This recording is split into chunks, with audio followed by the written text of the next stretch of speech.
예수님 다시 살아나셨습니다. 첫 번째 증거는 그의 무덤이 빈 무덤이고, 두 번째 증거는 예수님을 따라다녔던 여인들과 그리고 제자들이 부활하신 예수님을 보았고 또 증거했기 때문입니다. 그러나 가장 확실한 증거는 바로 하나님의 말씀이 예수는 더 이상 여기 계시지 않고 살아나셨다라고 말씀하고 있기 때문입니다. 할렐루야. 그러나 분명히 기억해야 될 것은 부활주일이라는 것, 이 부활신앙이라는 것은 교회력에 따라서 1년에 딱 한 번 지내는 오늘만이 부활절이 아니라는 겁니다.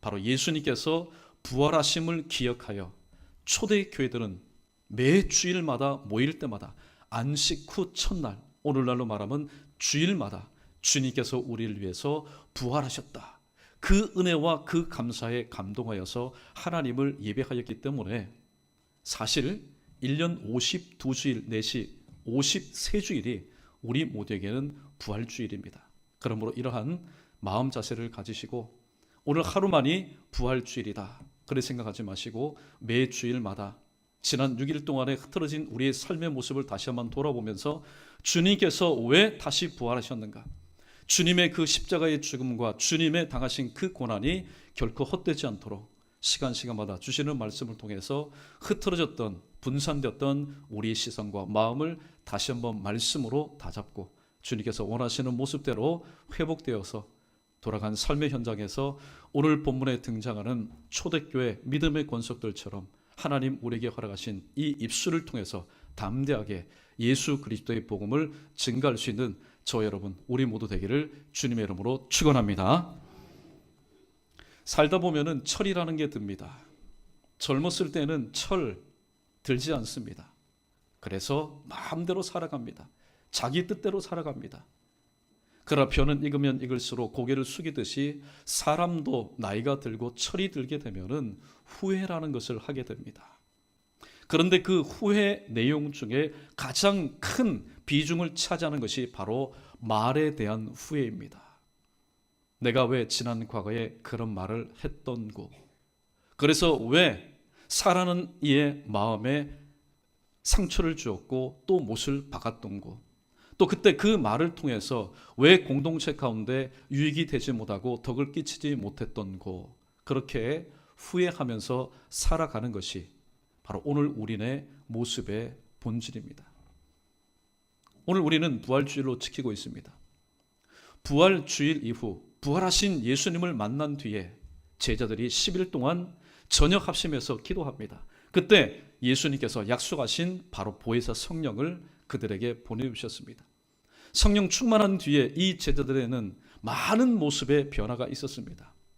그러나 성경에 보면은 사도행전 2장 4절에 이 제자들의 모습의 변화 중에 가장 먼저 변화된 것이 바로 말의 변화가 있었다라고 얘기합니다. 이전까지 제자들은 어부는 어부의 말투대로, 세리는 세리의 말투대로, 죄인은 죄인의 그 거친 말투대로 자신의 뜻을 관철하기 위해서 살았습니다. 하나님 은혜 가운데 살았습니다. 유대인이었고 하나님의 선민이었지만은 하나님의 영광을 위해서 하나님의 뜻이 무엇인지를 알지 못하고 살았습니다. 그러나 성령의 충만함을 받은 뒤에, 성령의 충만함은 무엇입니까? 바로 내 안에 성령 하나님께서 내주하여 주셔서 내 주인이 되어주신 것을 의미합니다. 이때부터는 제자들의 말투가 달라집니다. 어부도 세리도 죄인들도 창기들도 소외받았던 자들도 낙심했던 자들도 말투가 달라집니다. 그들의 말에는 이제는 실수가 없습니다. 오히려 지난번 과거의 일로 인해서 낙심하고 절망하였던 자들, 상처 입었던 자들이 제자들이 선포하는 이 말씀을 통하여서 그들은 위로를 받게 되었고 그들은 새로운 삶을 다시 힘있게 살아갈 수 있었습니다. 오늘 본문에 보면은 야고보가 말합니다. 아마 야고보가 이 말씀을 특별히 1절로 12절에 할애해서 말한 것을 볼 때에 이 초대교회도 말 문제로 인해서 교회 안에 적지 않은 그런 일들이 있었는 줄로 압니다. 그래서 말에 관해서 특별히 이 세치도 되지 않는 이 혀에 대해서, 혀의 실체가 무엇이냐, 그리고 이 혀를 가지고 우리가 어떤 삶을 살고 있는지에 대해서 교훈해 주고 있습니다. 특별히 부활주의를 맞이해서 부활하신 주님을 우리가 나의 구주로 믿는다면은 우리의 삶은 달라져야 될 겁니다.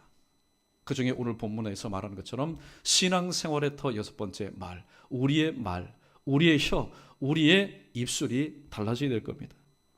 오늘 본문 말씀에 보면은 특별히 2절 말씀을 보면은 온전한 자가 누구냐?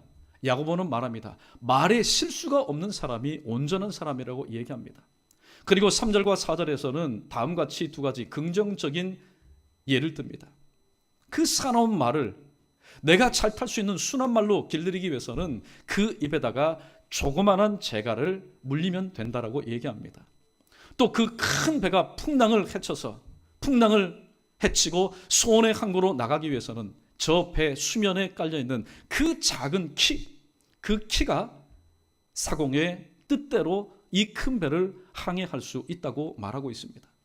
그런데 오늘 말씀 5절에 보니까 새치도 되지 않는 혀, 평상시에는 잘 보이지도 않는 이 혀가 마치 작은 불이 큰 숲을 완전히 태우는 것처럼 이 작은 혀의 악영향이 얼마나 큰지에 대해서 오늘 야고보는 말하고 있습니다.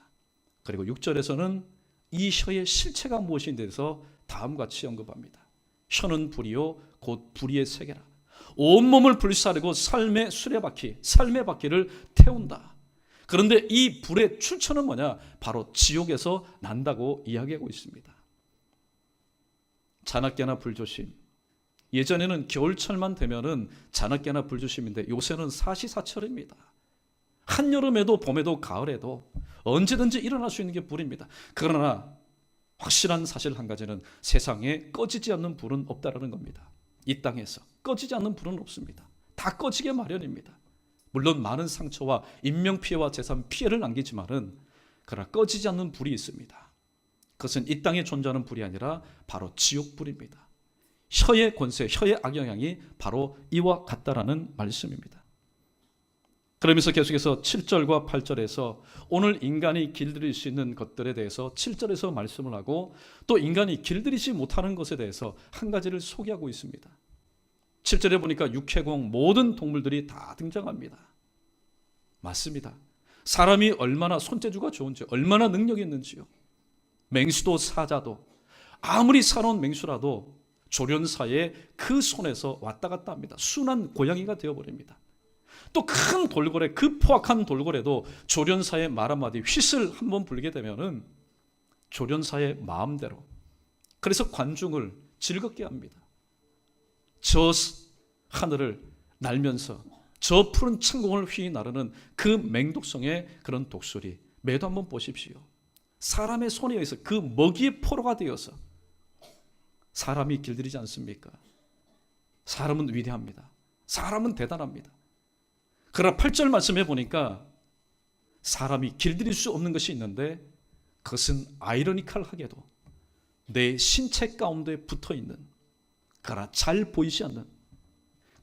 보이지 않으면서도 모든 사람에게 때로는 공동체와 나라까지라도 그 말 한마디에 바로 무너뜨릴 수 있는 혀, 이 혀만큼은 어떤 사람도 길들일 수 없는 것이라고 말하고 있습니다.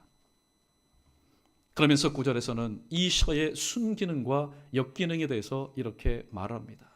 우리 9절 말씀 함께 읽어보겠습니다. 시작. 이것으로 우리가 주 아버지를 찬송하고 또 이것으로 하나님의 형상대로 지음을 받은 사람을 저주하나니. 아멘. 이것으로 우리가 주 아버지를 찬송하고 저요 제가 찬송했습니다. 제가 기도했습니다. 제가 감사했습니다. 제가 영광을 돌렸습니다. 그런데 뒤에 나오는 또 이것으로 하나님의 형상대로 지음을 받은 사람들을 저주하나니. 올라갔던 손이 조심스럽게 내려옵니다. 그 현장에 있기를 부러워합니다. 왜냐? 바로 저와 여러분, 우리가 지난 과거에 이런 일들을 저지른 바로 전범이기 때문입니다. 우리 모두는 공범이기 때문입니다. 혀에는 순기능이 있습니다. 하나님께서 우리에게 혀를 주신 이유가 무엇일까요? 그것은 바로 하나님께 영광을 돌리라고, 이 혀를 통해서 하나님의 뜻을 구하라고, 기도하라고, 또 하나님의 하나님 되심을 찬송하라고 우리에게 혀를 주셨습니다. 그런데 우리는 그 혀를 가지고 어떤 때는 하나님을 찬송하기도 하고 어떨 때는 내 기분 상한다고 해서, 나의 삶 가운데 불이익이 된다고 해서, 내 자존감, 내 자존심을 뭉개뜨렸다고 해서 상대방을 향해서 저주하는 삶을 서슴없이 살았던 우리의 모습이었습니다. 오늘 성경은 말합니다. 그것은 부활하신 주님이 원하는 삶이 결코 아니라고 말씀하고 있습니다. 그리고 계속해서 말씀을 통해서 이렇게 하는 것이 마땅하지 않다. 그 이유가 뭡니까? 마땅하지 않는 것은 한 입을 통해서 한 번은 찬송하고 그 입술을 통해서 저주하니 이것이 마땅하지 않다라는 겁니다. 그리고 마지막 11절 말씀, 12절 말씀에서는 마땅하지 않는 원리에 대해서 아주 쉽게 설명합니다. 한 샘이 있다. 그 샘에서 단물과 쓴물이 나올 수가 없다. 그리고 마지막 12절 말씀에서 무화과 나무가 감람 열매를, 또 포도나무가 무화과를 맺겠느냐, 맺을 수가 없다라는 겁니다. 예수님 일찍 이런 말씀합니다. 뿌린 대로 거둔다, 심은 대로 거둔다라는 겁니다. 말도 마찬가지입니다. 여러분, 다른 것은 다 흘려도 다시 주워 담을 수가 있습니다. 그러나 눈에 보이지 않는 말만큼은 내뱉으면은 다시 그 말 없다라고 내가 다시 주워 담을 수가 없습니다. 그러나 분명한 사실은 내 입 밖으로 나간 그 말은 부메랑이 되어서, 내가 축복의 말을 하면은 그 축복이 내게로 돌아오고, 절망의 말을 선포하면은 그 절망이 빙빙 돌다가 누구에게로 옵니까? 주인을 정확하게 찾습니다. 세상의 소포는 주인을 잘못 찾고 주소지를 잘못 찾아서 빙빙 돌 수 있습니다. 잃어버릴 수 있습니다. 실종될 수 있습니다. 그러나 내 입에서 나오는 말은 축복의 말이든 저주의 말이든 위로의 말이든 상처를 주는 말이든 반드시 그 말은 바로 내게로 돌아온다라는 사실입니다. 오늘 2절 말씀해 보니까 온전한 자가 누구냐? 오늘 야고보는 말의 실수가 없는 자라고 얘기합니다. 시편 141편 3절에 보면은 시편 기자는 이렇게 말합니다. 여호와여, 내 입에 파수꾼을 세우시고 내 입술의 문을 지켜주십시오. 시편 기자도 자신이 없는 겁니다. 무엇이에요? 말에 대해서 자신이 없는 겁니다. 그가 왕이라 할지라도, 그가 선지자라 할지라도, 그가 아버지라 할지라도, 그가 제사장이라 할지라도, 그가 식자라 할지라도 우리 인간은 말에 자신이 없는 겁니다. 그러므로 특별히 예수 그리스도를 믿는 저와 여러분은 이렇게 하나님의 도움을 청할 수밖에 없는 연약한 존재라는 사실입니다. 잠언 21장 23절, 혀와 입과 혀를 지키는 자는 자기의 영혼을 환난에서 보존하느니라. 오늘 잠언 기자는 우리의 상식을 뛰어넘는 표현을 합니다. 혀와 입을 지키면은 자기의 육신을 지켜야지, 오늘 육신이라고 얘기하지 않고 자기의 영혼을 보존한다고 말하고 있습니다. 왜요? 바로 하나님께서 붙들어 주시기 때문입니다. 초대교회 사도들과 성도들의 말을 한번 보십시오. 이들이 예수 그리스도를 증거할 때 산에 드린 공회에 들락날락합니다. 산에 드린 공회에 엄중한 주문이 뭡니까? 너희는 다시 예수 그리스도의 이름을 입에도 담지 말아라. 복음을 증가하지 말아라. 이때 성령에 충만했던 사도들은 이렇게 대답합니다. 너희의 말을 듣는 것이 하나님의 말씀을 듣는 것보다 옳은지 너희가 판단해 봐라. 산에 들인 공회 회원들은 깜짝 놀랍니다. 저들은 어부였고, 저들은 세리였고, 저들은 죄인이었고, 저들은 소외받은 사람이어서 학식이 없는 자로 알았는데 어떻게 이러한 권세 있는 말을 증가할 수 있을까? 오히려 불렀다가 한 수 큰 교훈을 받습니다. 사도행전 4장 20절에서 베드로는 말합니다. 우리가 보고 들은 것을 말하지 아니할 수 없다. 지금 내가 말하는 것은 자의적으로 스스로 말하는 것이 아니라 내 안에 계신 성령께서 나로 하여금 감동감하게 하시니 이 말씀을 증거하지 않을 수 없다라고 얘기합니다. 우리가 잘 알고 있는 한국 교회 초대에 보면은 최건능이라는 목사님이 있습니다. 지금 기준으로 보면은 그렇게 훌륭한 신학 배운 적이 없는 것 같습니다. 그럼에도 불구하고 그 목사님이 증거하는 메시지는 다음 같습니다. 실플합니다. 예수, 천국, 불신, 지옥입니다. 일본 순사가 잡아갔습니다. 제발 저 입을 좀 다물게 했으면 좋겠다. 칩니다. 예수, 칩니다. 천국, 또 칩니다. 불신, 또 칩니다. 지옥. 여러분, 아무리 사람이 강심장이고 사람이 또 자신이 있다고 할지라도 여러분 매 앞에서 장사가 있겠습니까? 그러나 그렇게 외칠 수 있었던 것은 바로 그 목사님 안에 거하시는 성령께서 성령께서 잡초는 짓밟으면 짓밟을수록 더욱더 생명력 있게 일어나는 것처럼 바로 역사하였기 때문입니다. 초대교회 사도들과 성도들의 모습이 이러하였습니다. 그러나 초대교회는 사도들과 말씀에 붙잡힌 성도들만 있었던 것이 아니라 예수 그리스도를 믿었지만 그리고 주님의 자녀로 인침을 받았지만 여전히 말에 실수가 많은 사람들이 있었습니다.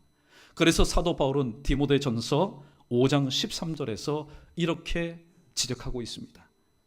또 그들은 게으름을 익혀 집집으로 돌아다니고 게으를 뿐 아니라 쓸데없는 말을 하여 일을 만들며 마땅히 아니할 말을 하는 사람이라고 얘기합니다. 또 잠언 20장 19절에 보면은 두루 다니며 한담하는 자는 남의 비밀을 누설하나니 입술을 벌리는 자를 사귀지 말지니라고 권면하고 있습니다. 오늘 디모데전서 5장 13절에 등장하는 사람은 기도하는 기독군이 아닙니다. 바로 말꾼입니다. 여러분, 남의 이야기를 듣게 되면 우리 신체 부분 중에 가장 근질근질한 부분이 있습니다. 그 부분이 어딘지 아십니까? 바로 입입니다. 이 말을 내가 하지 않으면 내가 죽겠습니다. 그래서 사람을 만날 때마다 이야기를 합니다. 때로는 교회 험담을 합니다. 때로는 목사 험담을 합니다. 이러쿵 저러쿵.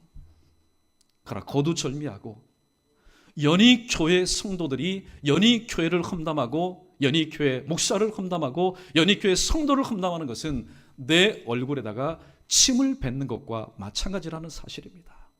특별히 이제 이단들이 또 기승을 부리는 시기가 되었습니다. 여러분, 에베소서 4장 27절 말씀을 보시면은 마귀로 하여금 틈타지 말게 하라는 말씀이 있습니다. 이단들은요, 귀가 밝습니다. 마태복음 18장 20절 말씀처럼 두세 사람이 모여서 내 이름으로 주님의 이름으로 찬송하고 말씀 들으며 기도하는 곳에는 이단이 한 길로 왔다가도 7길로 도망쳐버립니다. 우리가 무서워서 도망가는 것 아닙니다.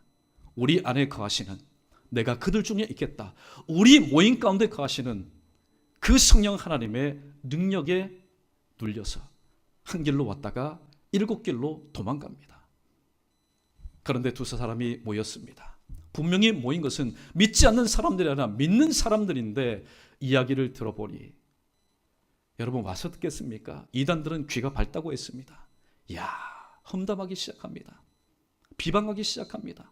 수군수군대기 시작합니다. 어느새 그 모임 가운데 들어옵니다. 이야, 맞습니다. 당신 말이 맞습니다.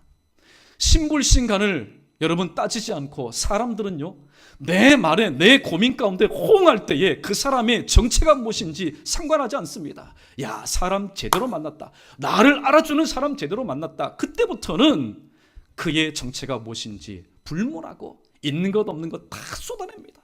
다 쏟아냅니다.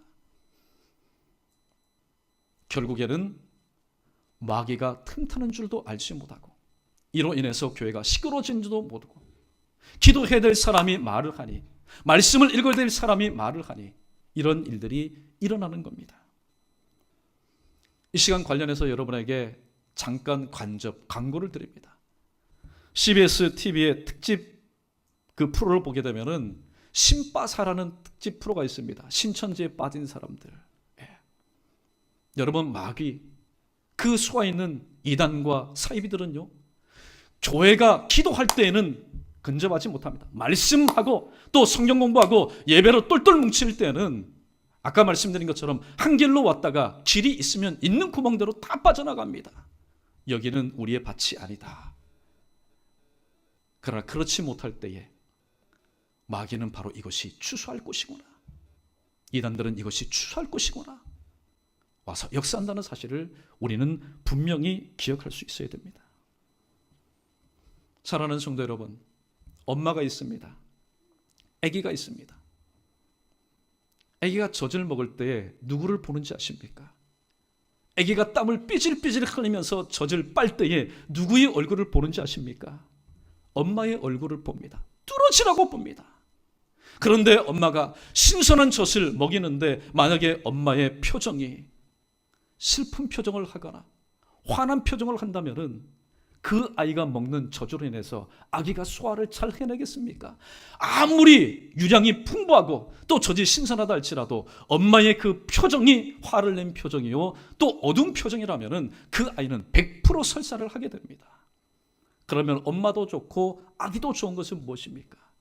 신선한 젖을 가지고 아기는 쭉쭉쭉쭉 빨아먹을 때에, 그리고 엄마의 그 밝은 표정을 바라보면서 먹을 때에 엄마도 어떻게 해요? 젖이 불지 않아서 좋고 아기도 그 젖을 먹어서 좋은 것. 이것은 바로 신앙생활에도 마찬가지입니다. 여러분, 목사와 여러분도 마찬가지입니다. 2부 시간 때 말씀드렸지만은 위로라는 것은요, 격려라는 것은 꼭 목사만 여러분에게 하는 것을 위로라고 격려라고 생각하지 마십시오. 얼마든지 여러분도 목사를, 교육자를 위로하고 격려할 수 있습니다. 여러분도 사람입니다. 여러분 목사도 사람입니다. 때로는 이런저런 소리로 인하여서 어떤 성도를 만났는데 성도의 얼굴색이 변합니다. 오만 생각을 하죠. 야, 내가 무슨 실수를 하지 않았느냐, 또 저 성도에게 무슨 일이 일어나지 않았느냐. 그런데 알고 보니까 이런저런 이야기를 통해서 그의 마음이 닫혀버린 겁니다. 부정적인 이미지가 각인이 되어버린 겁니다. 만나도 인사를 하지 않습니다. 얼굴빛이 여러분 변합니다. 성도들은 때로는 상처 입을 때 울지요. 눈물을 흘리면서 웁니다. 여러분, 목사는 안 오는 줄 아십니까? 목사는 속으로 옵니다. 성도들은 이런저런 말을 할 때에 목사는 그것을 기도 제목 삼고 하나님 앞에 나와서 엎드려서 하나님 앞에 기도합니다. 좀 전에 저도 참 위로가 되는 그런 말을 들었습니다. 한 권사님이 목사님 오셔서 신방해 주신 다음에 제 남편이 눈을 떴습니다. 신방하는 당일날에는 눈을 뜨지 않았어요. 아무개 성도님, 제가 왔습니다. 예전에는 떴는데 컨디션이 좋지 않았는지 그날은 꿈쩍도 하지 않았습니다. 그런데 목사님 오셔서 기도해 주신 다음에 내 남편이 눈을 떴습니다. 그리고 말도 합니다. 그리고요, 저도 지금 몸에 좋지 않은 부분이 있는데 많이 좋아진 것 같습니다. 여러분, 목사를 위로하고 격려하는 방법은요, 여러분 어렵지 않습니다.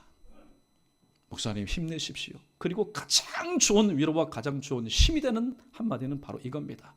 우리 크게 한번 따라해보겠습니다. 목사님, 기도하겠습니다. 저도 마찬가지입니다. 사실 목사라고 해서 여러분의 삶 가운데 일어나는 모든 일들을 제가 슈퍼맨이 아니고 하나님이 아닌데 어떻게 여러분 그것을 듣고 제가 다 정리할 수 있겠습니까? 그러나 기도하겠다라는 얘기는 무엇입니까? 하나님이 당신의 일을 알고 있습니다. 당신의 그 눈물 겨운 기도의 제목을 하나님이 듣고 계십니다.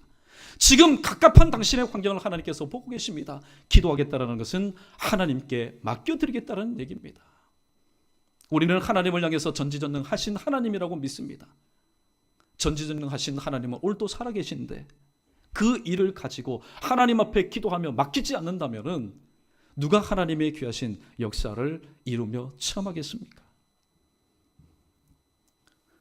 사랑하는 성도 여러분, 오늘도 하나님께서 우리에게 주신 이 입술을 가지고 찬송도 하며 저주도 하는 것, 이것은 마땅치 않다고 오늘 야고보는 얘기합니다. 마땅치 않은 또 다른 성경 구절을 우리가 한번 읽어보겠습니다. 고린도전서 8장 12절입니다. 고린도전서 8장 12절 함께 있습니다. 이같이 너희가 형제에게 죄를 지어 그 약한 양심을 상하게 하는 것이 곧 그리스도에게 죄를 짓는 것이니라. 아멘. 이 말씀을 우리가 분명히 기억하고 또 새길 수 있어야 됩니다.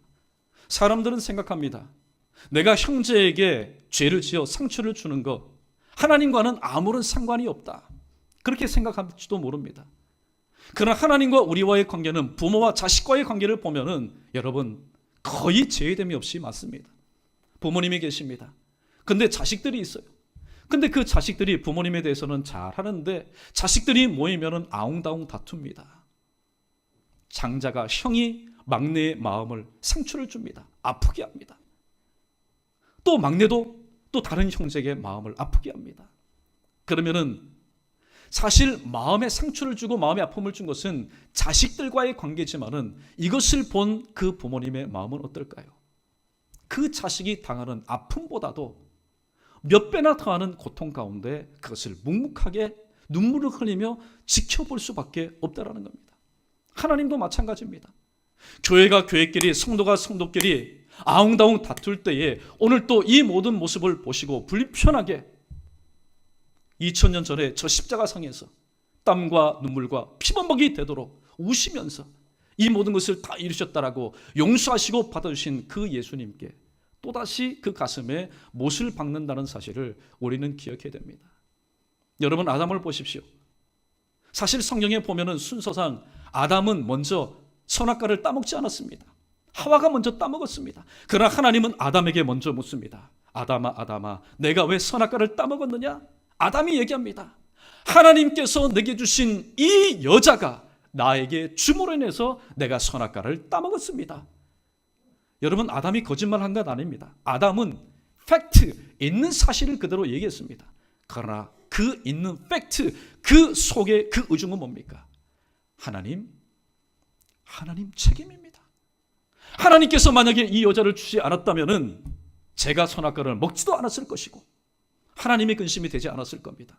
하나님께서 내게 주셨기 때문에 이 모든 책임은 하나님께 있습니다. 우리의 삶도 마찬가지입니다. 서로에게 상처가 되고 말로 인해서 아픔을 주게 될 때에 그것은 당사자만의 문제가 아니라 당사자는 지체입니다. 머리이신 예수 그리스도의 지체입니다. 지체가 아파하는데 머리이신 예수 그리스도께서 가만히 계시겠습니까? 평안하시겠습니까? 결코 그렇지 않다라는 겁니다. 그러므로 하나님께서 허락하신 이 귀한 주일, 특별히 부활주일, 부활하신 주님을 우리가 인격적으로 만났다면 성령의 충만함을 받은 뒤에 제자들의 모습 중에 가장 큰 변화, 말의 변화처럼 오늘도 우리는 세상 말에 있듯이 3, 4후 이런 3번 생각하고 한 번 말할 뿐만이 아니라 우리는 물어볼 수 있어야 됩니다. 비록 속도가 더디다 할지라도 답답하다 할지라도 내 안에 계시는 분이 성령 하나님이신 것을 믿을진데 성령 하나님, 제가 지금 이 말을 해야 되겠습니까?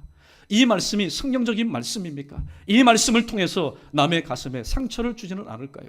우리는 하나님께 잠시라도 우리는 묵상하고 하나님께서 감동 주시는 그 말을 우리는 할 수 있어야 됩니다.